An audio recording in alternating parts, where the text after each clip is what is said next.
Hi. Welcome. Hi. Welcome, Kino. Mm. And welcome all Well, who welcome are everyone. watching. Yes. Yeah. My name is, I like to be called Diana for my creative self. Professionally, I'm Diane Kaufman. I'm a retired child psychiatrist, poet, artist, humanism and medicine awardee, internationally award winning lyricist, and the founder director of the Hold On campaign for suicide prevention. And Kino is co host coming to us from South Africa.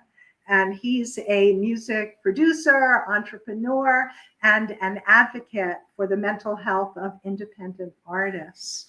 So, Kino, this is nearly our 1 year anniversary of talking back to suicide. Yeah. Yeah, Yeah. so we had our first show October the 1st, Yeah. 2024. And we had met when you interviewed me on your podcast was back in July of 2024, right? And Yeah. we connected so well, right? That within just a few months we had talking back to suicide.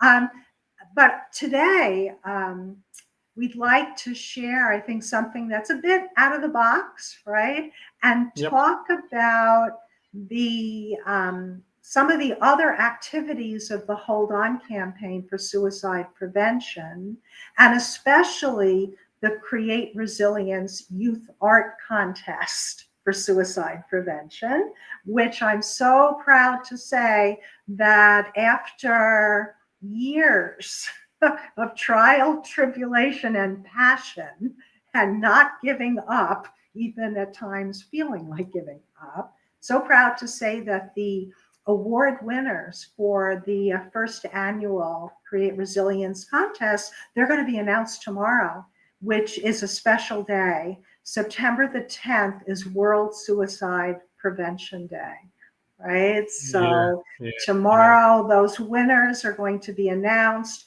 The web page, which is on the Hold On campaign site, under the drop down from the Create Resilience menu item, that web page is nearly finished. It's going to be done today, or who knows, early tomorrow morning. The page features all the participants. There's 20 participants in the state of Oregon, ranging in age from 13 to 20. Their paintings, poetry, story, photography, essay. So their work is featured there. You can read it and see it yourself, and also their responses to questions. The questions about what are risk factors for suicide? How can we improve youth mental health? How does your artwork demonstrate those ideas? And also, and I think this is important too, why is this contest important to you? Yeah. So I'm really thrilled to be talking about this. Yeah. Before we, jump on to that, look, just for the listeners. So, we've decided to, keep the show spontaneous, where we can also integrate conversations just between Diana and I about what's happening, with the Hold On campaign. Now, we're talking back to suicide, which is a new component, which is, as Diana mentioned, on the 1st of October will be the 1 year anniversary. And we're going to have another special show with just Diana and I, recapping, what's been happening. We're talking back to suicide. We're going to highlight, guests that stood out for both of us throughout the last year. And, what listeners need to understand is that there's a bigger picture to what we're doing besides a podcast and inviting a guest on to talk about their mental illness experience or bringing in a professional who shares their expertise on how we can combat, this global pandemic that is not talked about a lot, in any country that you go to, and it's numbers that are just increasing. So where I'm getting at here, is that there's various other components to the Hold On campaign. I mean, the brand itself, Hold On Campaign, has expanded now into South Africa, and that's just the beginning, of expanding it globally to get further reach. So, on this episode, let's talk about this phenomenal competition that is involving the youth and is involving creators to combat mental illness.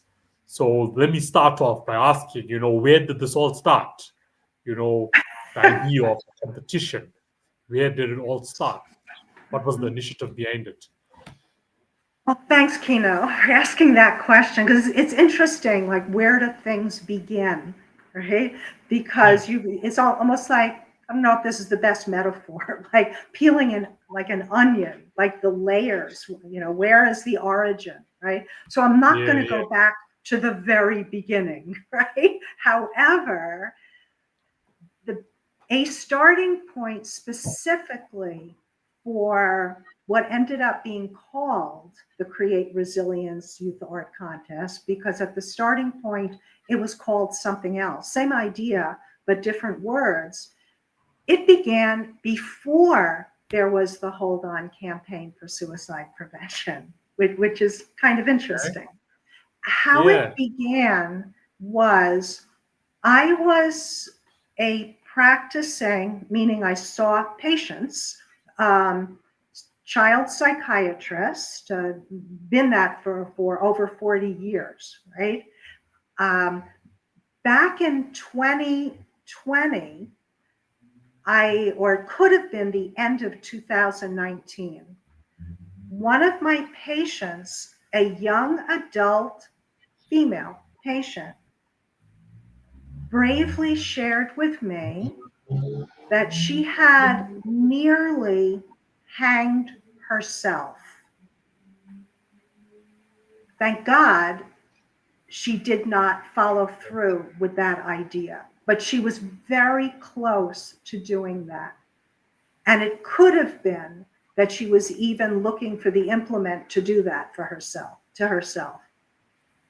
Now, I was grateful. I have to say, first, I think I was shocked by what she told me.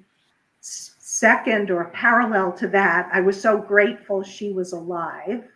I was also grateful she told me now. However, she also told me something else, which was shocking to me and eye-opening, and something I never forgot. And that was this attempt, or near attempt, was during the time she was my patient. And so I was seeing her on a regular basis and always asking her about depression, anxiety, life stressors, sleep, appetite, suicidal thoughts, any suicidal behaviors. I always would be asking about that. And she had not told me when this had happened to her.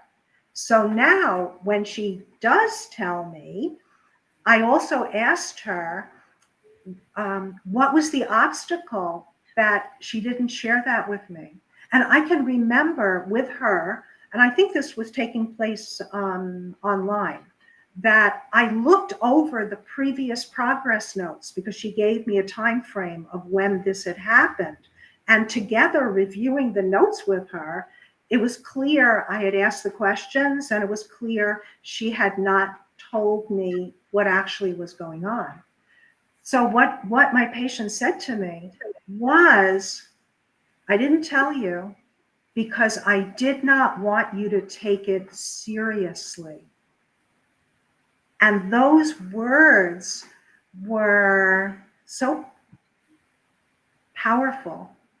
It's not the best metaphor again, but I almost felt it was like a dagger, right? Not that she was hurting me, but the whole idea, that to share that, you don't want to share it because you're afraid, or you don't want what is serious to be seen as serious, and to get the serious help that is needed so that you recover and this is no longer an option for you.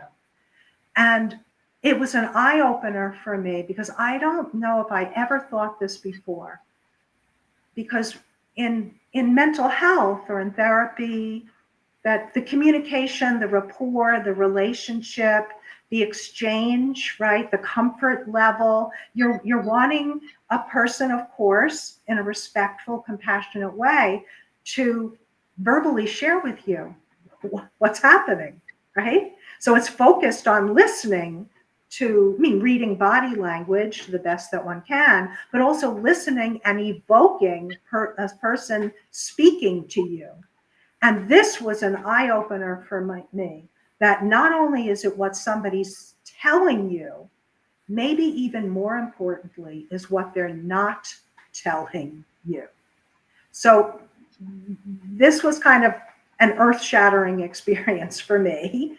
And Yeah. I was so moved by this that I had to get my feelings out on paper, not at all thinking that I was going to be sharing this with anyone, but it created such a change in me, right? And I needed to respond to that idea of, I didn't want you to take it seriously. And what I did was I wrote myself an essay, and the essay was titled, "If My Words Could Make a Difference, This Is What I Would Say." Right? So the idea is, if my words could move you, right, and you would act on what I'm saying, this is what I want to tell you, right? And it starts off, if I were having a heart attack, would I call myself crazy, or would I call 911? And then it goes on in a very persuasive way, talking about how physical health and mental health are one and the same. And if we know, right, and take seriously having warning signs of having a heart attack, then we need to also take seriously and not be silent, shamed, or stigmatized for mental health attacks, which could be cut myself, kill myself, panic attack, et cetera, et cetera. So in that essay, it shared about if I'm in an emergency room, am I going to not tell the nurse what's really going on, right? Or am I really going to say what's going on? And it shared the statistics about suicide, talked about having a brain attack, like a mental health attack, and then it ended up with the 988 number, the crisis suicide line. And there was a phrase like, now that you know the truth and that help is available, don't become a statistic, that your brain, right, and your heart wants you to live, right? So I wrote this essay, and I felt that the way that it was written was persuasive and passionate and accurate. And I had never quite read something like the way that this was written. And I ended up sharing it with my patient. And then I also shared it with two of my other patients who were high school students. And one of those high school students, on her own, shared it with two of her teachers. And according to my patient, one of those teachers shared it with all of their students in all of their classes. And then I thought, oh, wow, this essay is meaningful and important, and its message needs to get out. Then, and it just shows how, I don't know, cosmic connections and paying attention in a way, right? That I found out, because I'm a member of the Oregon Council of Child and Adolescent Psychiatry, that they had a collaboration grant. And the collaboration grant was for projects around youth mental health and, of course, improving youth mental health. You needed to do the project with a nonprofit organization. So I was not able to do it independently submit the grant. I needed to do it with a nonprofit, and the nonprofit would submit the grant. Now, the Hold On campaign happened in July of 2023. I was working for Mind Matters in Hillsborough, which was as a psychiatrist, and that was not a nonprofit. However, it just so happened that I was a mental health storyteller of my own mental health story and a board of director member of ASHA International based in Portland. And ASHA was a nonprofit. So I approached ASHA and with the idea. And the idea was, hey, are you interested? We could submit a grant to OCAP, Oregon Council of Child and Adolescent Psychiatry. The title would be If My Words Could Make a Difference. And it would be young person in Oregon, ages 13 to 21. Again, if somebody listened to you, what would you tell them? And please share your ideas as an essay, a poem, a song, photography, a dance, anything creative, as long as it relates to the theme of improving youth mental health. And the funding was going to be for the support of the project. At this point, it was not a contest. Now, ASHA provided youth storytellers and young adult storytellers, and at times adult storytellers, in the school system. So there was a linkage already within the schools. And that's why I also thought that collaborating with ASHA was perfect. Well, we ended up getting the grant, which was fantastic. That was, I think, March of 2020. Well, what happened in 2020? Yeah. There was a worldwide pandemic, right, of COVID, and schools started closing and ended up closed. And of course, our grant, because COVID and a worldwide pandemic, right, takes precedence, our grant had no way of dissemination per se, right? I had a few young people who did submit entries. Those few people, young people, a couple of my patients, I remember a few of my young patients submitted poetry. There was one young person that submitted a portrait they had done of their dog and talked about the care and love of their pet had helped them in terms of their emotional well-being when they were struggling. I think there might have been one or two people, young people from ASHA, storytellers who also submitted, but it was a handful. So then there's the project, there's the grant, and it's going nowhere.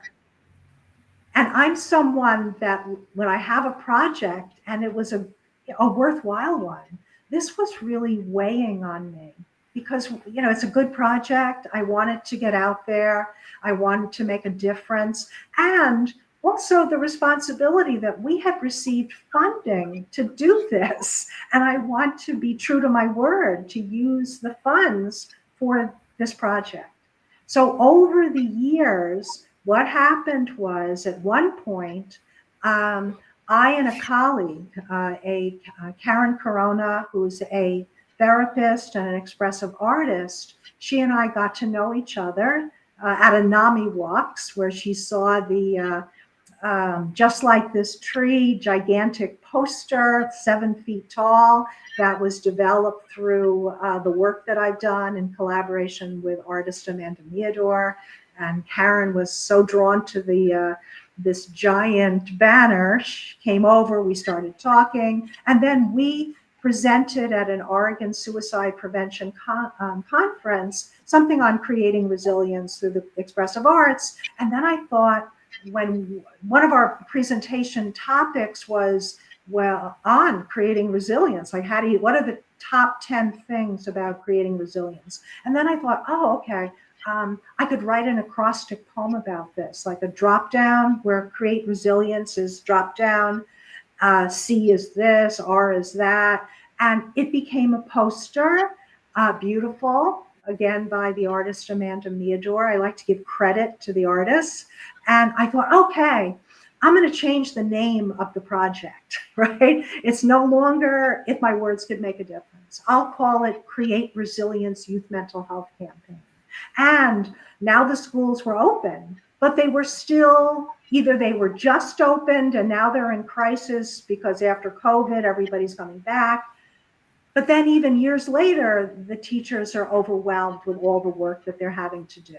But I was thinking, okay, I'll give a free workshop in the school. I'll give the schools free of charge this poster, right? But still, there was no traction despite all my reaching out. Then what happened was 2023, July 2023 happened, and the Hold On campaign began. And at that time, I had also just retired from active practice as a child psychiatrist because I hit the age of 70. And I decided time to devote my time and passion to other things besides being a psychiatrist, because you never know when the bell's going to toll for you. Yeah. So I decided now was the time.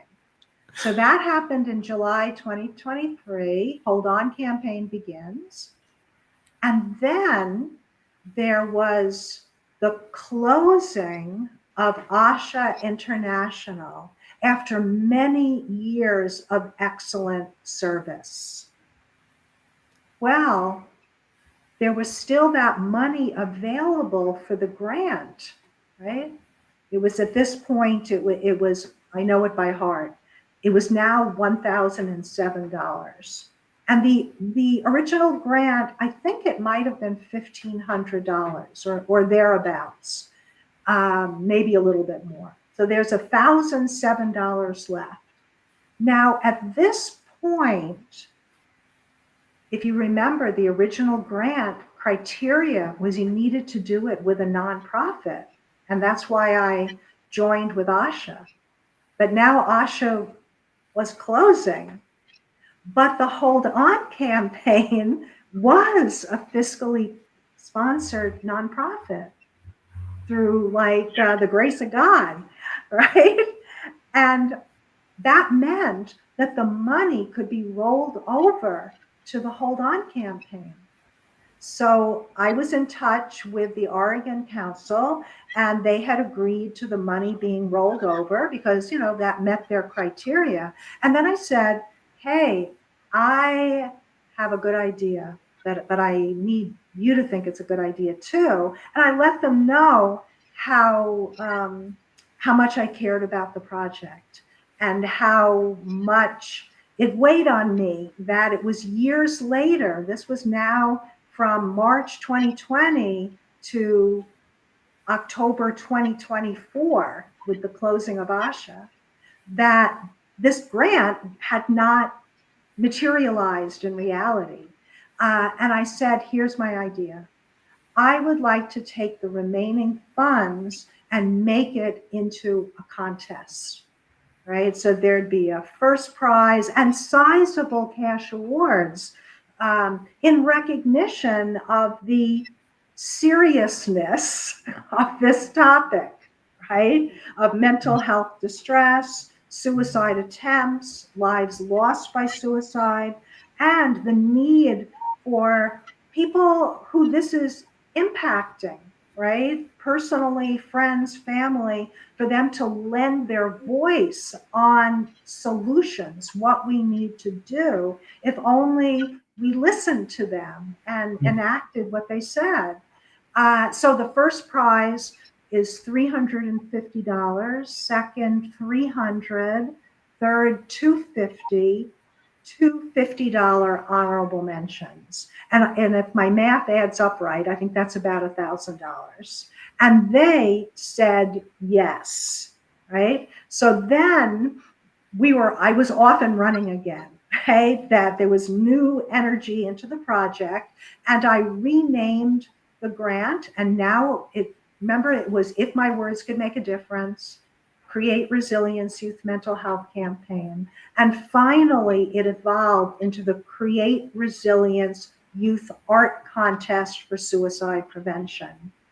And then what happened? That was what, October 2024, and then it was, yes, this is happening. And then there was the process, which was an arduous learning process for me, in terms of, you can have a good idea, but how do you gain people's attention? How do you connect with people? How do you connect with people across the state of Oregon, right, who might be interested in this project? And not only might be interested, but they're going to take the message further to put it into the hands, minds, and hearts of the young people, 13 to 21. And out of those people where that message is reached, to have some of them take the time and energy and courage to respond, right? And so I embarked on that journey of reaching out to all the suicide prevention organizations, being at community events, handing out flyers, reaching out online to all the schools, right? Public schools, private schools, colleges, art programs, summer camps, etc. My idea was to start the submissions, to receive the submissions in May, which is Mental Health Awareness Month, right? And that it would go through August the 1st. And then the announcements again would be September the 10th. And I wanted these dates because in the United States, May is Mental Health Awareness Month. And I thought that could be rolled into community events, right? And perhaps I could be at those community events.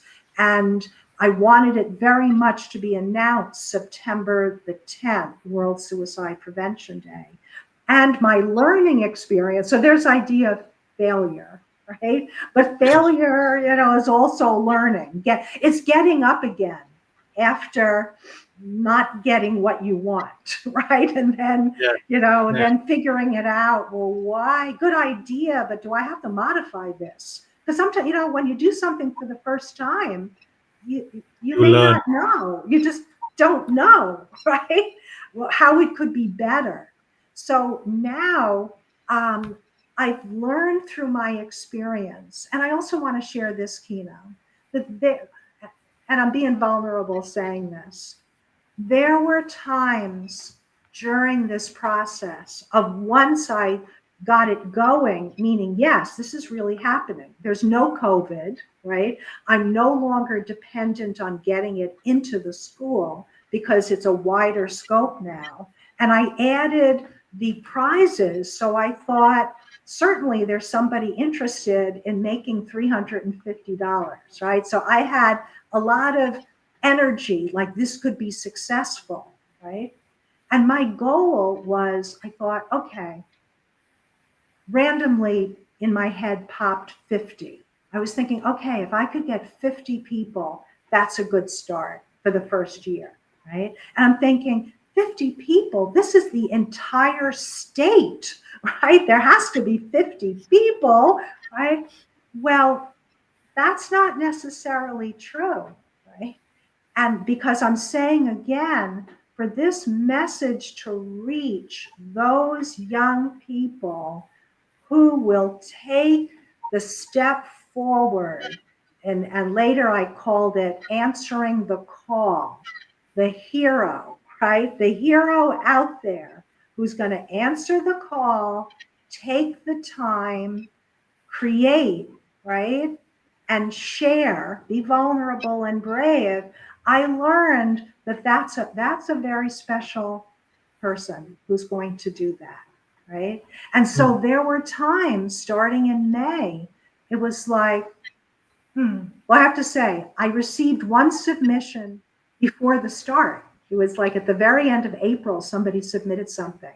And I'm going, oh, wow, like they already submitted and it hasn't even begun, right? But then maybe May went by and there weren't any submissions. And then another month went by and there were like 2 submissions. And I don't know, breaking my back and heart, right? Trying to get the word out, and doing so much, and enlisting other people to do so much, right? And at times, I really felt like a failure. I felt I had failed. I felt defeated. I really felt depressively terrible, right?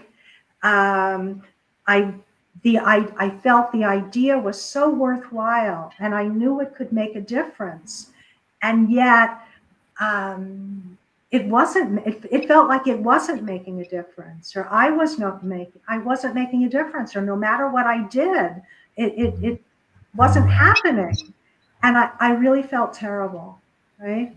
Not that I was giving up, like I'm folding it up, like, well, we're not doing it, right? No, it was like, no, we're persevering. If there's 3 people who did it, we're making the announcement on September 10th. But when I say I felt like a failure, I absolutely mean I felt like a failure. But something happened, right? And I want to say that thinking I'm a failure, that was really messed up, distorted thinking, right? That was not an example of mental health. I was having my own mental health struggle, trying to promote a mental health raising, experience. But what happened was, and this really helped me, and maybe it even harkens back to when my patient told me about her near suicide attempt, and I told you how that I had almost like an epiphany, like it's not only what they're telling you, it's what they're not telling you, right? That it was like eye-opening for me. I understood something that I didn't understand before, right? And not to be unduly like frightened by that or alarmed, but what can I do with that? How can I keep myself aware that somebody may not be telling me something? That's a reality. How do I work with that in a productive way? So I had a similar thing. Here I am in the midst of feeling so terrible, feeling like I'm letting OCAP down, right? I'm letting myself down. I'm letting the idea down. Well, I had a magic dream, right? I had a dream.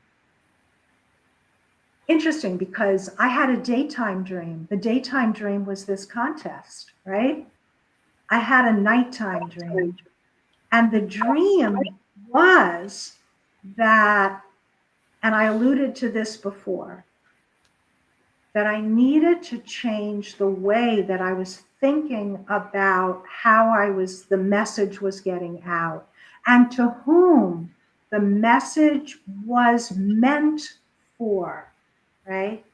That the message was meant for those young people who heard the call, right? That they heard the call, which is part of the hero's journey, right?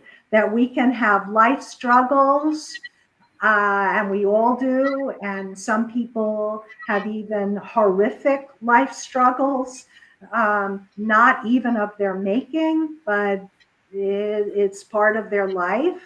And then it's like, how do I respond to that? And sometimes in life, things come to us, like possible solutions or connections or ideas that we have. And that's the call, right? Do we see that? Or do we see that externally? Is it coming to us? Or do we have an idea, like a passion, an idea that pops in our head, right? And that's like answering the call. So in my magic dream, and I'm sure my dream began, it was all about the contest. I was probably dreaming about, oh no, I don't have people responding. What am I going to do? You know, I'm failing, right? And the dream said, no, you've got it all wrong. It makes me teary thinking of this. You've got it all wrong. You are spreading a message to those who will answer the call, to those heroic young people. So feel good, feel, I don't know, outstanding, upstanding, right? You're on the right track. This is absolutely how it's going to be. Of course, there are not many people that are responding because not everybody answers the call, right? That doesn't mean they can't answer the call later or there's another call that they'll respond to, but Yeah. it's to be expected what's happening. And when I woke up in the morning, I was a changed person, right? I had a new understanding. And then what happened probably within the last few weeks of the contest, because now we're into August, I started getting more and more of entries to it and ended up having 20 entries. Again, ranging from 13 to 20, and with a diversity of types of artwork, writing, as I shared, paintings, photography, stories, essay, all. I just felt like every single one of these young people deserves a prize, right? Uh, and I'm going to share that thought with them, when I meet with them, either online or in person, and when I send out the emails tomorrow. And I created a beautiful certificate for all of them. And the heading of the certificate says, thank you, right, for your contribution to helping to save lives from suicide, right? And so I'm thanking you, Kino, for allowing me to tell this long story. And the story is not over, right? Yeah. Yeah. Metaphorically and in reality, because again, tomorrow the winners will know who they are. And again, all of these young people are winners and heroic in what they shared. As you know, right, as a artist and musician yourself, that it's a matter of opinion, right, in terms of who gets into the film festival, right, or whose song becomes a quote hit. That it could be somebody else would judge something differently, and I want those young people to understand that as well. And for these contestants, the plan is that KBOO Radio in Portland has invited a couple of those winners onto their radio show. There's a podcast that we'll be at. We're going to bring on into Talking Back to Suicide some of them. I'll be sharing about the website and what they wrote about improving youth mental health. I'll be sharing that with suicide coalitions and child psychiatry coalitions across the United States. I want to meet with those young people because they can be the champions, if they want, or ambassadors of getting the word out for the 2026 Create Resilience Youth Art Contest, because some of them are still in school, and perhaps if they're interested, they could help their school to become involved in it. I've had an idea of perhaps we could have after school clubs. And I was even Googling this morning how to do an after school club. I think you need a teacher who acts as a sponsor. And the club could be create resilience, you know, uh, like art club, right? Art club Yes, yes. workshops, right? And that because even though this is a contest, it's more than a contest. It's a platform for forming community, expressing ideas creatively, and building mental health. So that's what that's all about. And so, as I said, um, the um, the Create Resilience Youth Art Contest, which is going to be celebrated especially tomorrow, it had its beginning in 2019 or 2020 with my patient, uh, and and also on a personal level, because we bring our own personal story into it. It had its beginning many, many years ago with my own mental health story. And I'm sure, I hope, I don't know if I would have been a young person to have answered the call back then, right? I wish I could have been. But if there was such a contest when I was 13 to 21, this would have helped me, right? And so sometimes we play it forward, right? We do for others what we wish could have been for ourselves, but we learned, right? And we want to give back. And I think there are many people out there that once they understand what the Hold On campaign is about, which is helping to save lives through the power of art to educate, connect, express, and heal. And art, there's an art in communication. And all these forms of art are a way to communicate. And this is all about communicating or back and forth, expressing and taking in, right?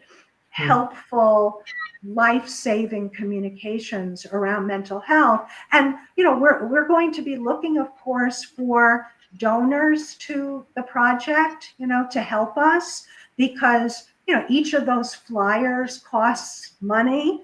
About the contest, I was advertising on Instagram, Facebook. Unfortunately, these things cost money, but it doesn't cost that much money if you have a number of donors. And look at the value of helping a young person, not only now, but with the rest of their life. All right. So Yeah. that's the story of the Hold On campaign. And I also want to say one more thing, that hold on, why that word, right? Hold on is about, what do we hold on to when we are in despair, when the bottom has fallen out, right? And we feel like we're falling down, down, down, down, right? And in those moments, a person could feel like, my life is not worth living, or I can't go on living, I'm in so much pain, whether that's through a mental illness or a terrible, terrible life stressor that our mind is so impacted that we're not thinking clearly, that we're not reaching out for help, we're isolating, we're thinking there's no way to solve this problem, I can't tell anybody, and the only thing I can do is to end my life, right? That the idea for Hold On is promoting that idea. What can I hold on to, right? And can I hold on to, if I express myself creatively, as long as I'm expressing myself without harming myself, I'm not acting on that suicidal thought. I'm holding on, right? Do I hold on to friends? Do I hold on to family? Do I hold on to, well, let me just take a shower, right? Let me watch cat videos, right? And recently, you know, that there was the song Hold On to Tomorrow, which is our latest music video. Do I hold on to the idea of, well, I'm not going to kill myself today. I'm going to hold on to tomorrow and see what tomorrow brings, right? That Yeah. as Yeah. long as we can hold on to something, someone, hold on to God, right? Hold on to the love of my family, hold on to the love of my pet, right? That if we can hold on, then we're going to stay alive. So that's the meaning of the Hold On campaign. And I know that, again, there are people that would feel so good about donating to such a worthwhile Yeah. project and program. You're such an inspiration when it comes to your cause and to being consistent. I just want to start with that. I want to start with that.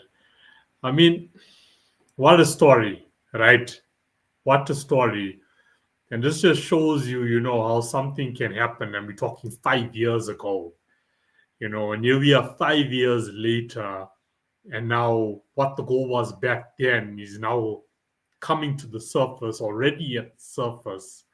And it's blowing up, it's blowing up.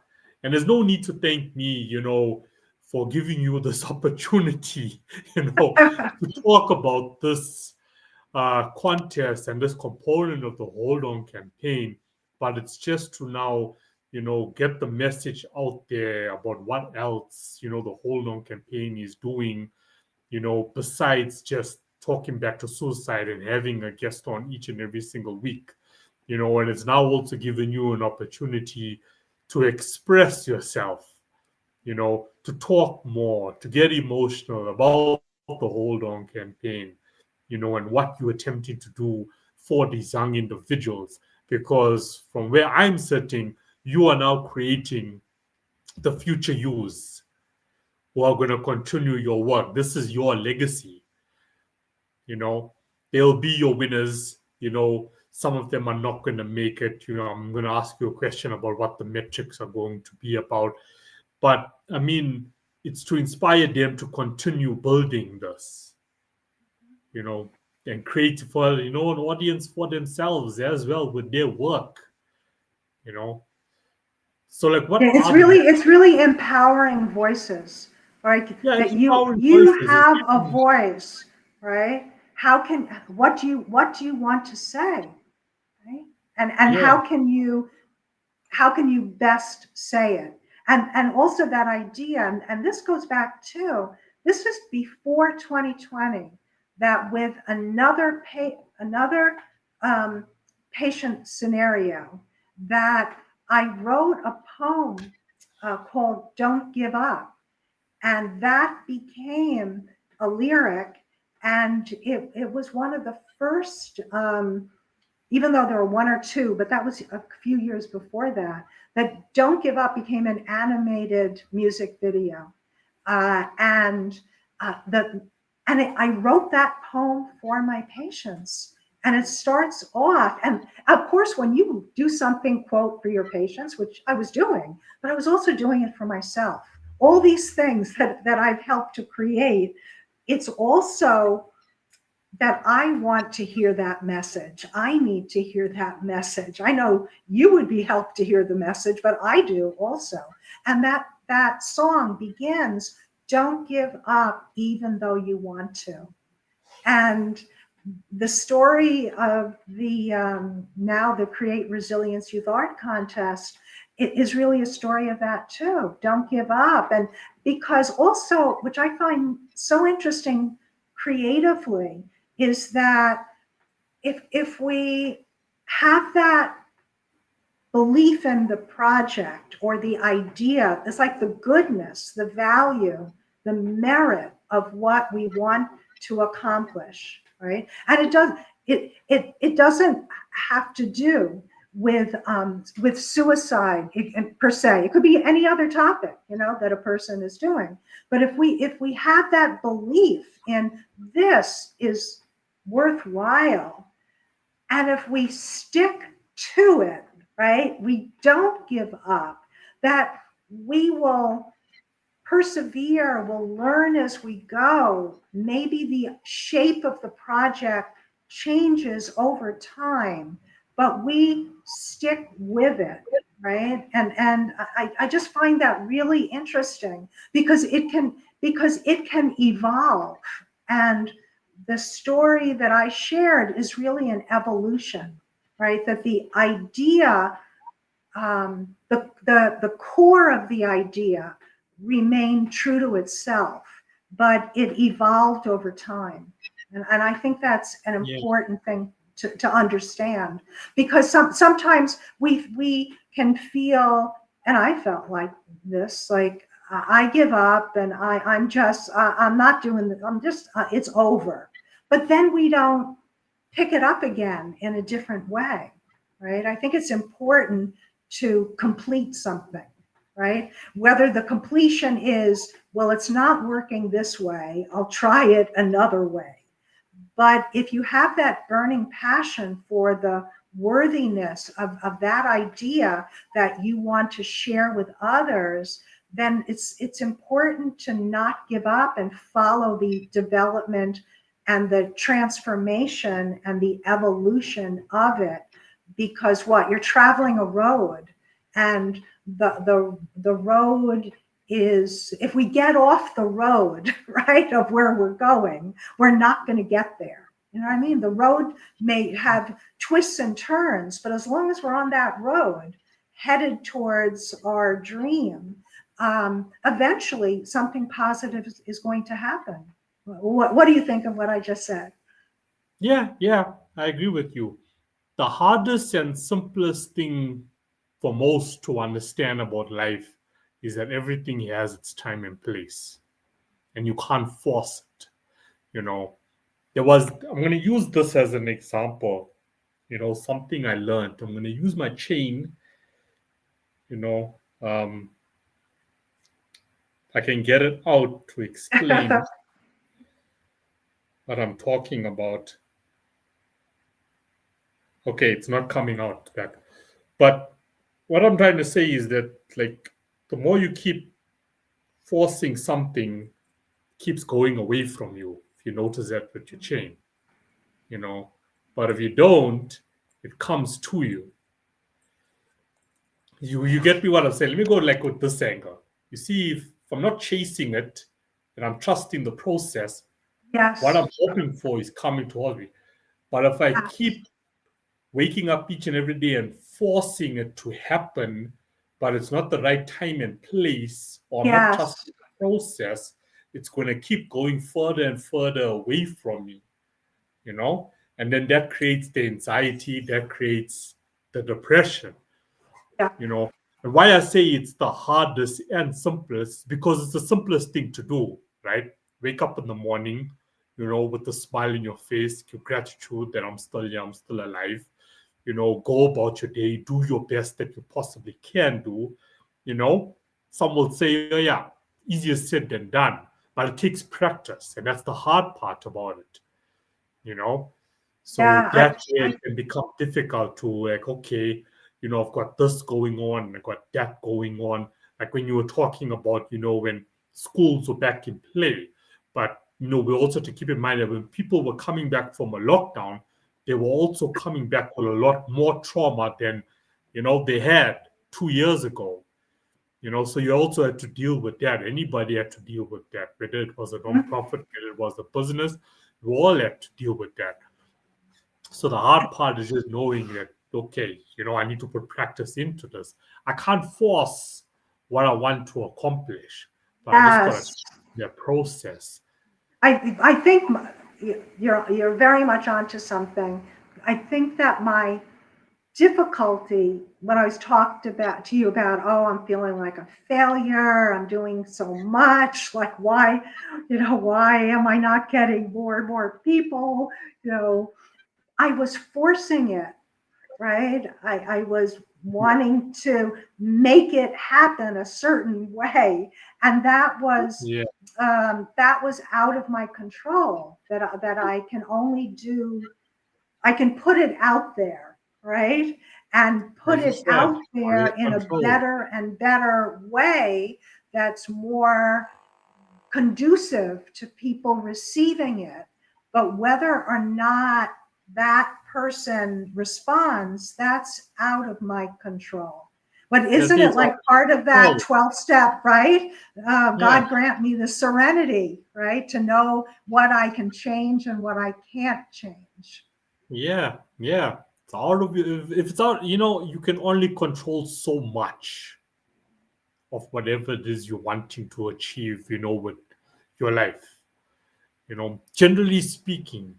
But if it's out of your control, you just gotta let it be, just release it to the universe, to God, to your ancestors, let it be. They know already what's best. The universe, the creator already knows what's best when it's supposed to happen. And that idea, Happen at Kino, that speed. that phrase, go with the flow, which is, and it's an interesting phrase, like go with the Yeah. flow, because a couple of times, as I shared with you, there was my going with the flow. Because remember, I said that my friend, the therapist and artist Karen Corona, that we were at the conference on create resilience. And then it was like, oh, I'll create a poem about this. And then going with the flow, it was, oh, well, this is an interesting idea. Let me change, the name of the contest, right? Yeah. And there were a couple of examples of, oh, it's like, oh, how about rolling over the funding into the Hold On campaign? How about making it into a contest? This was all going with the flow of possible new opportunities, right? But I think that would need to be combined with, it's like, oh, there's an interesting idea about that there. I think I'll try that, but not being forcing it like it has to be this way. I did this, it doesn't work, I give up. It's like, oh, okay, I went with the flow, right, in a safe way, right? Um, and I'm trying that out. I'm learning from that, and let's see what's going to happen next, right? Yeah. More with that open curiosity, right? Yeah. Um, yeah. So I've learned a lot, right?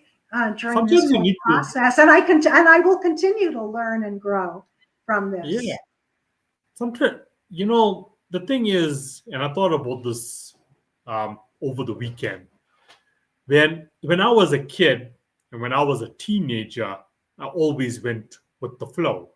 I just let things be. And I was Okay. so powerful.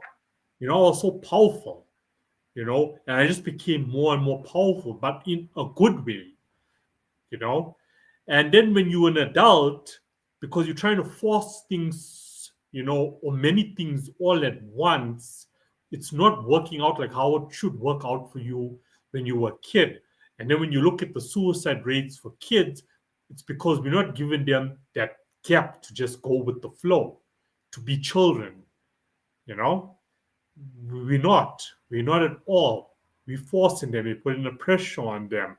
You know, we setting up their life for them at 10, 11 years old. It's too much pressure for a kid to deal with. You just need to allow them to go with the flow. you know I was like, it was just thoughts that came to me, over Yes. the weekend. Like, I'm just trying to resonate with what you just said. When I was a teenager, there was no worries at all. It's not because, oh yeah, my parents paid all the bills, when you're that age. But I mean, it's more to it, it's more to it. It's like, just wake up and just be like, okay, cool, I'm just going to give this day my best shot and I'm going to go with it. If it works out, it works out. If it doesn't, there's a reason it never worked out today. Let's see what happens tomorrow. And that's where I'm navigating my mindset with all the Uh-huh. projects I've got going on for myself in my own life, in my own business. You know, if it doesn't Yeah. work out, There's nothing I can do about it. If there is a financial deadline, for example, that needs to be met, on this specific date, I now tell myself, if I don't make that financial deadline on that specific date, it wasn't meant to be. It wasn't meant to be. If it was It, meant to be, it would have happened. But if it doesn't happen, I may not understand it in the present, but the higher powers, they understand it and they know why it's not meant to be. And I that's think where I there's am. that phrase like, it's not the end of the world, right? Yeah.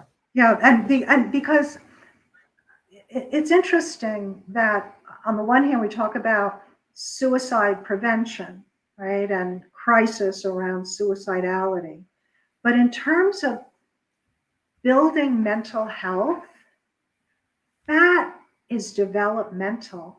That goes back in the beginning, right? From infancy, toddlerhood, early childhood, right? Adolescence, young adult. How are we as families, schools, communities, faith communities, society, how are we creating, right, that mental health for that young person who's going to become the adult? Again, there are many, many, many reasons for someone who's died by suicide, and it's not just one reason. And at times, it can clearly be a psychiatric illness which has promoted this.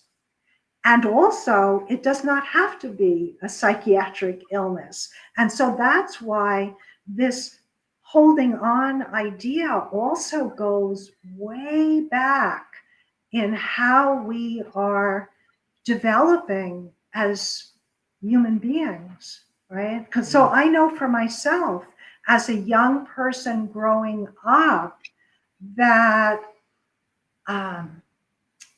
I wasn't encouraged actively within my family to have friends. I wasn't encouraged to be in groups. I wasn't encouraged to seek help outside of the family. There were a lot of things that my parents thought from their generation or from their own personalities, they thought was best for me. However, it was not best for me, right? It was not. And so I grew up as someone who was conditioned not to share things with other people. I was conditioned not to reach out for help, right? I was also growing up where if there was a problem that I was having, my parents more than likely, even though they have loved me and they thought what they were doing was best, they would get angry at me, right? Yell and scream at me and do other things.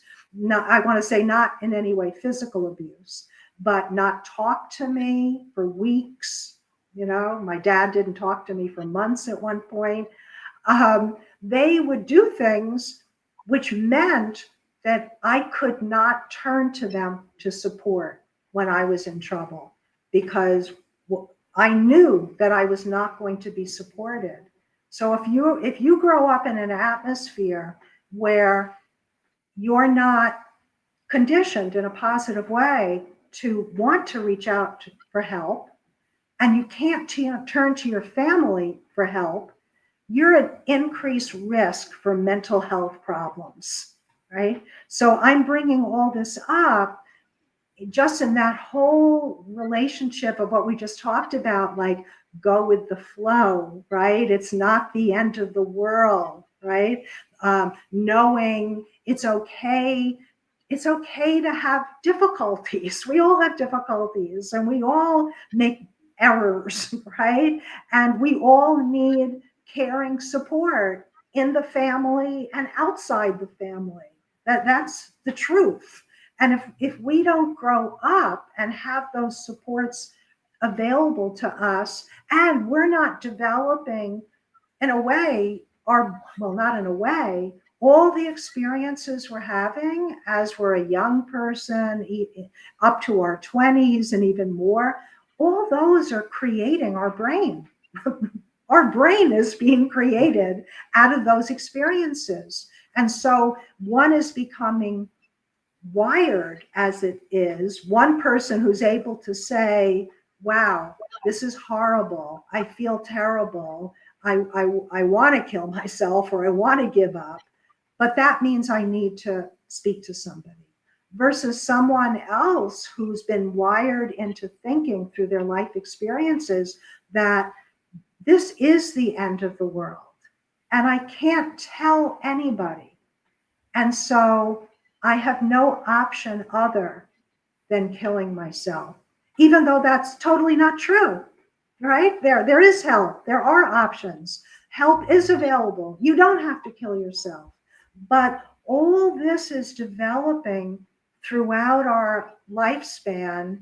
And then you layer on top of it, mental illness, life stressors, economic pressures, societal injustices. You layer all of that on top. So I see the Hold On campaign as focusing, yes, on the acuteness of suicidality, but very much wider than that. Yeah, yeah.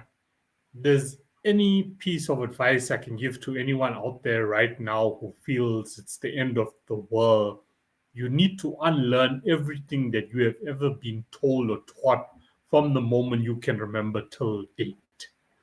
You know, the world doesn't operate how you think it operates. All the trauma that you're allowing in is all self-inflicted because of the people that you associate with, because of what you're watching online, can even be because of substance abuse.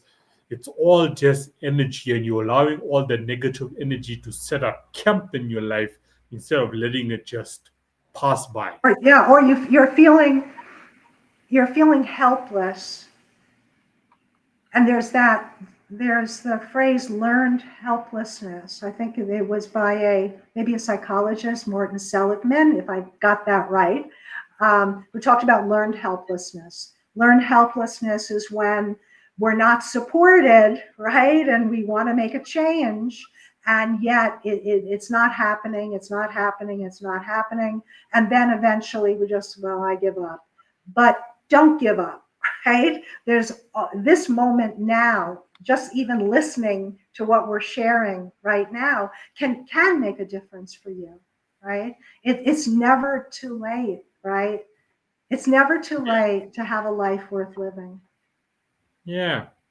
And you'll never, and if you're not alive, you're not going to experience that worth living life that you can have. Yeah. People just need to live more and stop, stress less. Live more, stress less.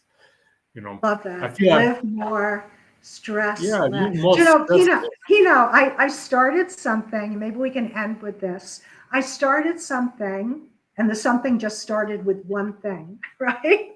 I thought of hold on contemplation, like a hold on thought, right? The reason why I thought of that is, there's some hold on contemplation. That would be HOC, right? Which is also HOC campaign, hold on campaign. The reason why I thought of that was, there's CBT, cognitive behavioral therapy. There's DBT, dialectical behavioral therapy. And I thought, why isn't there HOC, right? So I came up with that idea for HOC, and I made a very nice posting on Instagram. And it had to do with, I had rewatched a TED Talk by Andrew Solomon, who is a phenomenal scholar who experienced terrible, terrible depression, repeated depression. And he has written books about this, best-selling books on the history of depression. and his TED Talk is so empowering.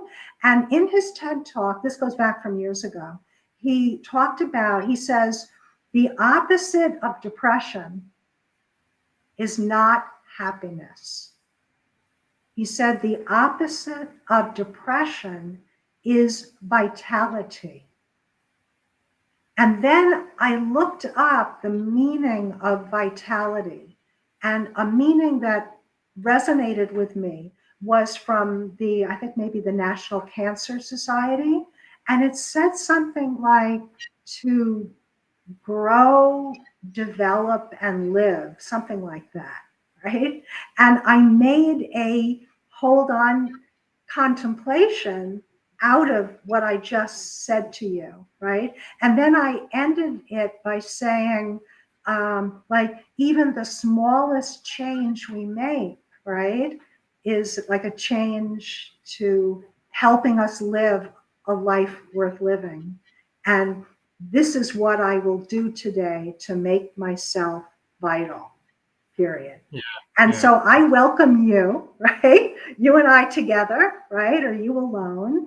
That how about our next hold on contemplation will be, what was it? Stress less, right? No Live more stress more. less.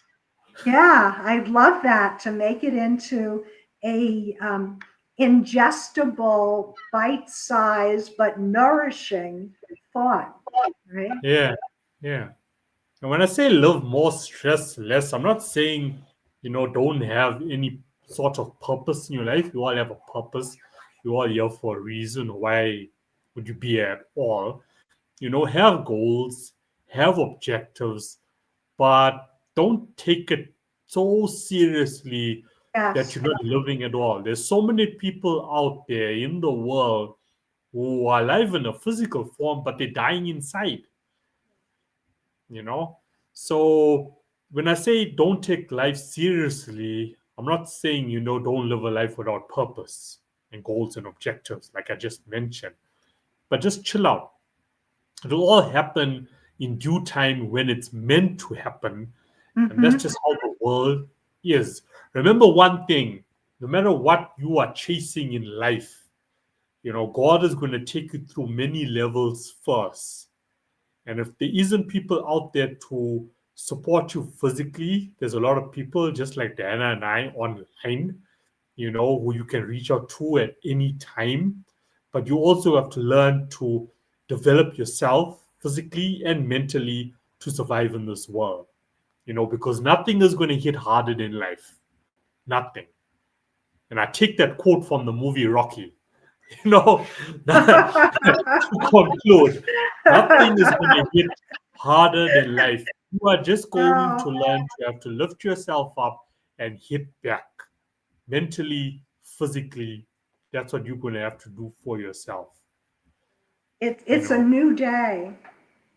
yeah, it's a new day every single day. You know, Yes. yeah, Well, with that, thank you so much, Kino, yeah. right? I think For we could just before, our fellowship, right? yeah. So, Since what time tomorrow will the winners or the contestants or the winners yeah, of the so yeah, contest be announced? the winners and all the participants are going to be honored tomorrow, right? And not just tomorrow, every time somebody hears about them on the Hold On campaign website page. So www.holdoncampaign.org, on the Create Resilience menu item drop down list, it's going to say 2025 Youth Art Contest winners. You just click on that. You'll see it all. And I'll also do a Facebook posting about it and an Instagram. And we're going to be hopefully welcoming some of those young people onto the Talking Back to Suicide podcast. Nice. Looking forward to meeting them and reading about them tomorrow. Yes, yes. Thank you, Kino. All right. Thanks, Bye. Diana. Bye. Bye.